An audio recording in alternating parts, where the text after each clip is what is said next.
Boruto just awakened the Byakugan, a power bestowed to him by Momoshiki Otsutsuki.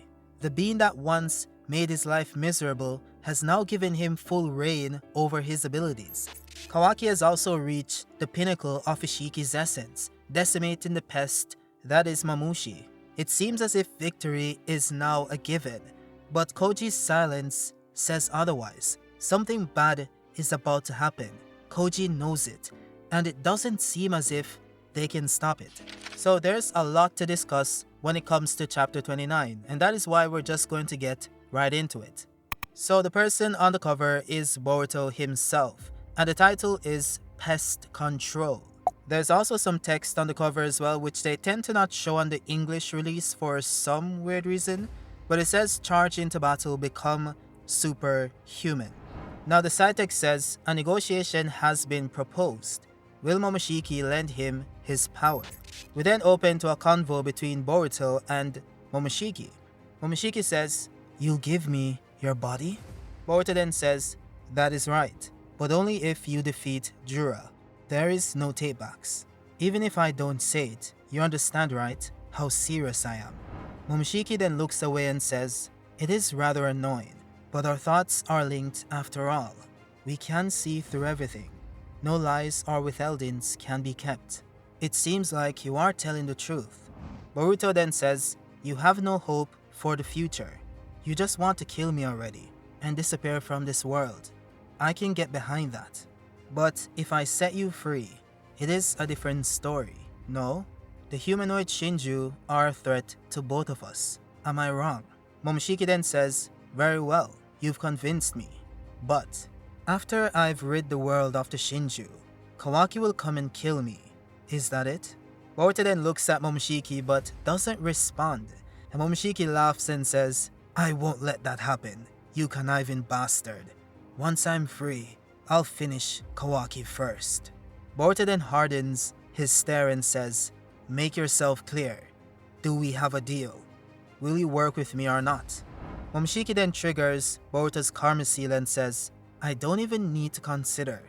If it allows us to root up our enemies even for 1 second sooner, use the karma seal, or whatever else you'd like." And that is when we skip back to present time with Boruto using the karma seal versus Mamushi. Now I will say that this convo has some serious implications on the power scaling and just some character motivations, especially when it comes to Momoshiki. For one, Momoshiki points out that their thoughts are linked. This was something that was established in part 1. So when Momoshiki looks at Boruto and says, "Kawaki will come and kill me, is that it?" He's reading Boruto's mind.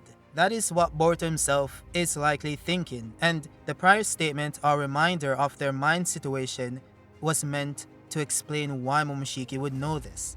So this implies that Boruto believes that Kawaki has the power to defeat Momoshiki while he's using Boruto's body. So this simply upscales Kawaki, current Kawaki, to beyond Karma Boruto. But at the same time, Momoshiki believes that he has the power to beat Kawaki. So someone here is misjudging Kawaki's power level. It's either Boruto or Momoshiki, and depending on which person is wrong, that could mean the end of the planet. So I hope Boruto knows what he's talking about, or maybe he has something planned and he's able to keep that from Momoshiki somehow. I mean, this mind connection thing doesn't seem to be absolute, because Boruto first said that Momoshiki just wants to kill him and then disappear from this world. And then Momoshiki followed this up by saying that the first thing he's going to do is kill Kawaki. So maybe this connection is more so about what you're thinking in the moment and not exactly your deepest thoughts. But yeah, we'll see what happens. We then get to the fight with Boruto versus Mamushi, and he jumps in saying, "Don't get in my way, Otsutsuki." He then lunges at Boruto, but he blows off his hand using a Rasengan. He then throws a shuriken at the rest of the clones and teleports above them using Flying Thunder God. And with just a single swing of his sword, mind you, Boruto decapitates up to 7 of them with ease. Shikamaru then phones in, telling him that there are 3 more in the alleyway behind the building. So Boruto then activates his Byakugan, uses its power to see through the building, and in true Sasuke fashion sends his shurikens around the corner, then decimates them using his Flying Thunder God Giant Rasengan combo. Now Inajin then pops in telling them that the clones are in Area C and also in the southern section of Area D as well. Shikamaru then tells Team 10, which consists of Shikadai, Chocho, and Himawari, to stand by in the southern section of Area D, and also tells Boruto to get there as well, which means that we might get to see Boruto and Himawari actually interact with each other for the first time in TBV, so I'm looking forward to that. But yeah, Boruto says roger that and then jets off over to that area. Now, I know there's this big commotion over the Byakugan and everyone's saying the Jougan is filler because Boruto has the Byakugan and stuff, the Jougan, which doesn't make sense because Boruto has been using the Jougan since part 1, both in the Momoshiki state and also in the true essence form. And what is also very interesting here is that Boruto is able to use the abilities of the Byakugan without the veins being manifested. You'd think that given the fact that a pure blood Otsutsuki like Momoshiki still had the veins while using the Byakugan, that Boruto himself would also have them, but apparently that's not the case. And by the way, I did make a post about this on Twitter, or X, whatever, and someone commented saying that Momoshiki had the veins once and that was just to use the future sight ability, so maybe when it comes to the X-ray and stuff, he also doesn't need the veins. The problem, of course, is that Momoshiki did in fact use the veins when he tried to view Kuruma's chakra inside Naruto. And there's also this panel of Ishiki using the veins to look for Kawaki later on in the manga. So there are two Otsutsuki's original blood that still use the veins for something that Boruto doesn't need it for, apparently. So it does seem as if Boruto simply doesn't have this visual indicator. By the way, this also validates my theory that I made over a year ago, that Boruto had this Byakugan the entire time, but was choosing not to use it because it was tied to Momoshiki.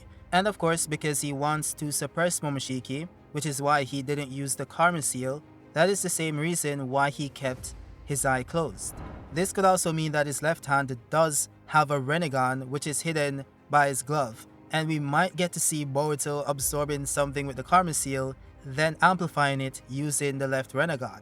And since Momoshiki said that he can use whatever he wants to use, I don't see why that's impossible, but I guess we'll see.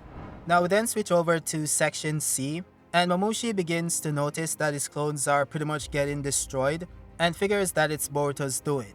One of them then says, "I don't care. Let's get a move on and find Ada. Scatter and disperse."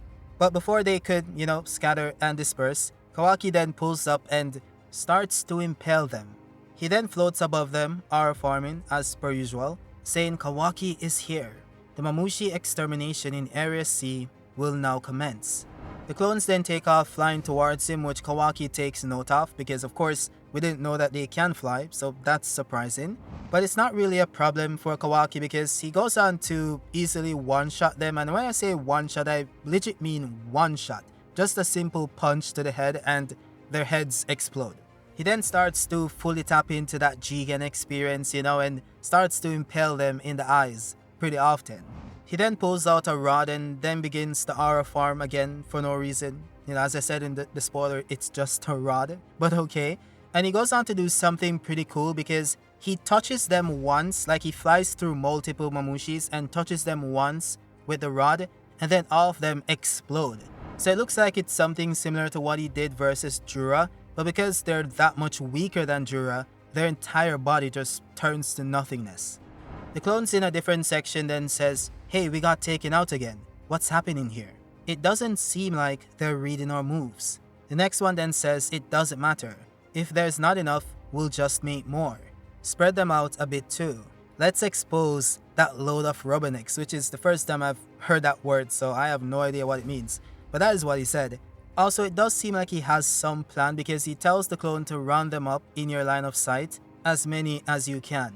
And I'm not really sure if he's telling him to create more clones and then round them up, or if he's telling him to round up the actual people fighting them and then he's going to do something.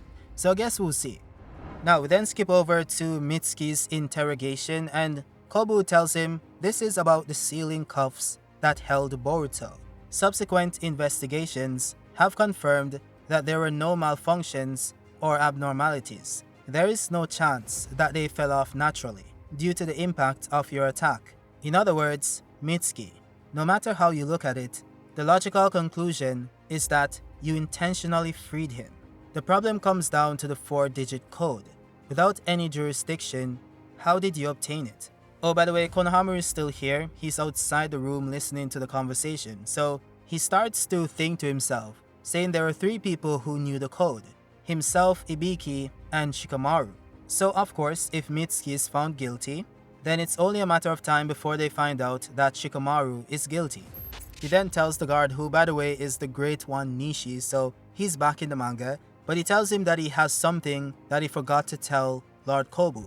Now Sai then received an update from the sensory team about what's going on with the Shinju and even Boruto in the village, so he then reaches out to Shikamaru. And Sai tells him that it's not just the Shinju, Boruto was spotted as well, but the sensory team felt nothing.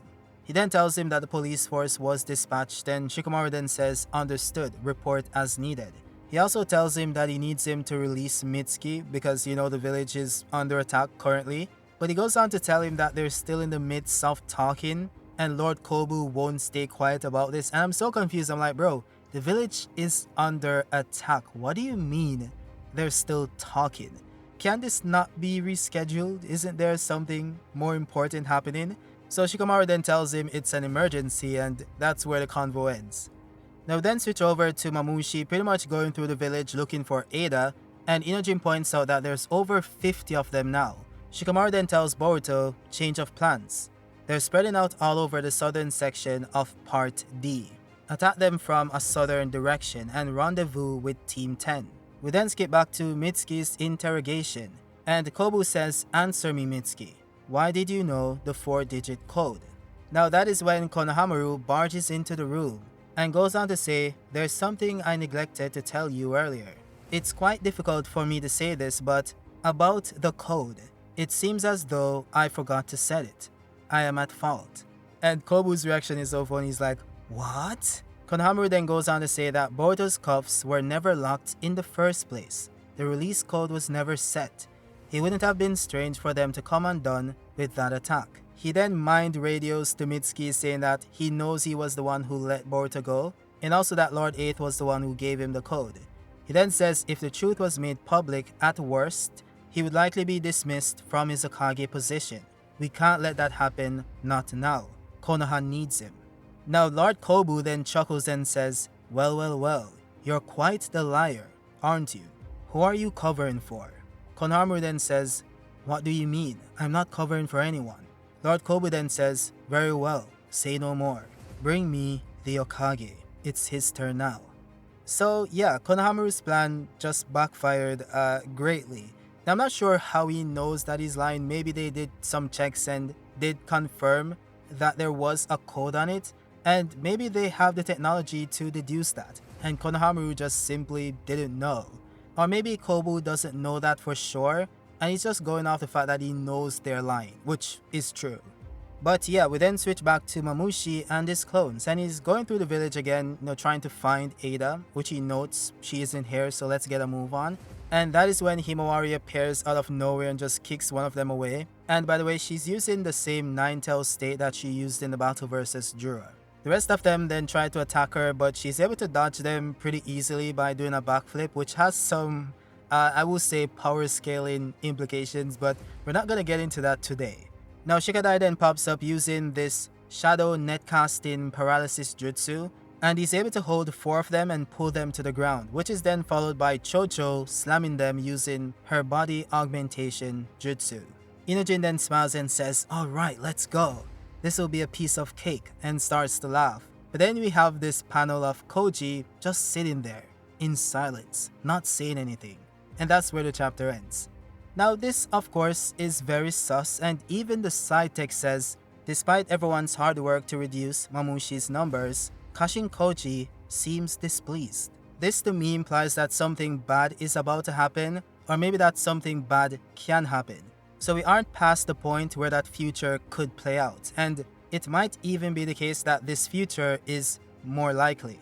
I will say that this is shonen and something bad has to happen for the story to progress and for there to be some stakes. So I would say that it's like 100% certain that something bad is going to happen. But we'll see. With that said, that is it for the video. If you guys liked it, drop a like down below and also consider becoming a member if you haven't become a member. Also, I have a super important video coming out in the next few days, and hopefully I see you guys on that one because it's gonna be mind-bending. So don't forget to subscribe and also ring that bell to be notified when I post that video. With that said again, I'll see you guys on the next one. Peace.